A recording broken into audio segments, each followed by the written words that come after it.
RuBru means face-to-face in the Urdu language.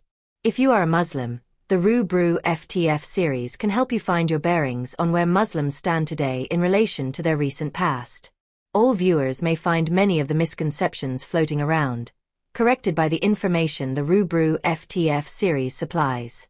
This brief presents an overview of the changing image of Islam in the West from a dreadful to a respectable one. It is another angle of the recent Western acknowledgements of Islamic contributions to humanity covered in RuBru Brief 7, 8, 9, and 10.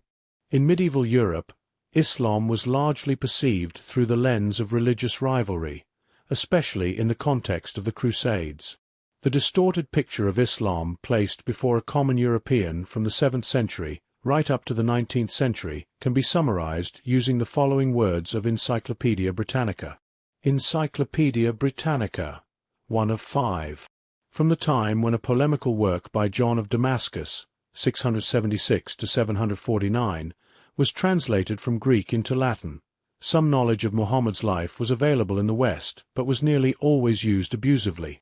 After the 9th century, highly negative biographies of Muhammad appeared in Latin. Encyclopaedia Britannica, 2 of 5.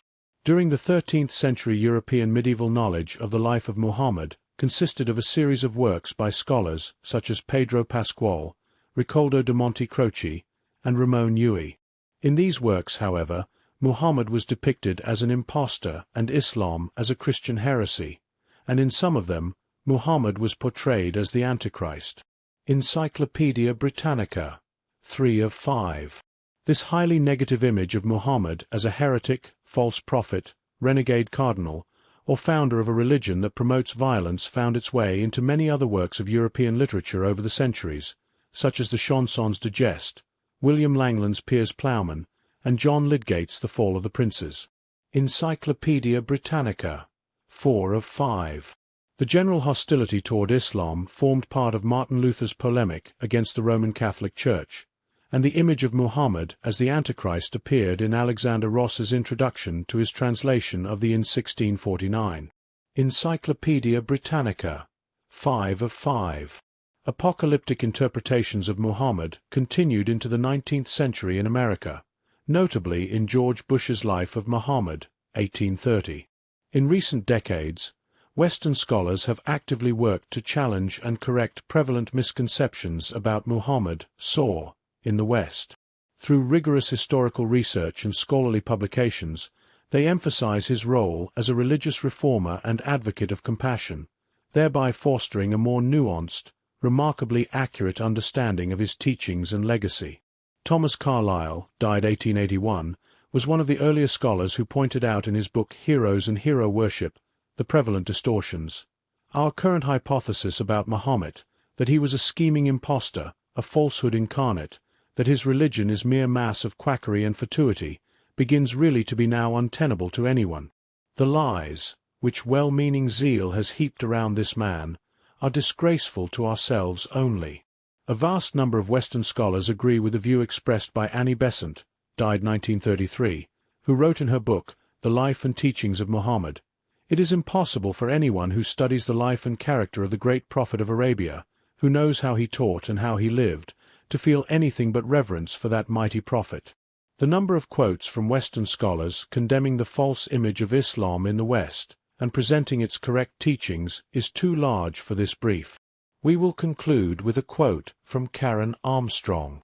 Karen Armstrong wrote in her book, Muhammad, A Prophet for Our Time, "I realized that many Western people had no opportunity to revise their impression of Muhammad, so I decided to write a popular, accessible account of his life to challenge this entrenched view.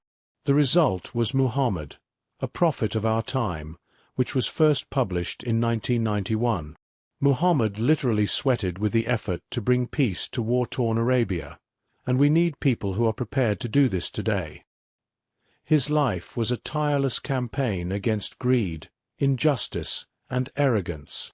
Another measure of the changing Western view of Islam in the West is the increasing rate of acceptance of Islam by Westerners.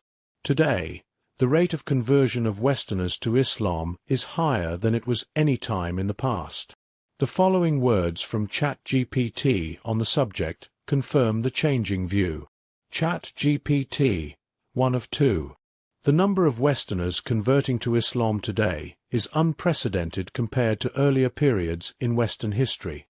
Modern studies and surveys indicate that in countries like the United States and United Kingdom thousands of native Westerners are converting each year.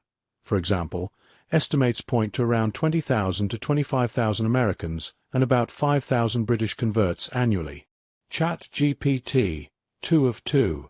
The current annual numbers of Westerners converting to Islam appear to be higher than at any previous time in the West, reflecting broader social changes, increased exposure through immigration and media, and a growing openness among some Westerners to explore Islam.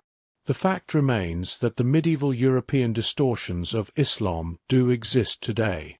Their propagators have been pushed to the fringe, where they are doing what they have done for centuries. But there is an important difference.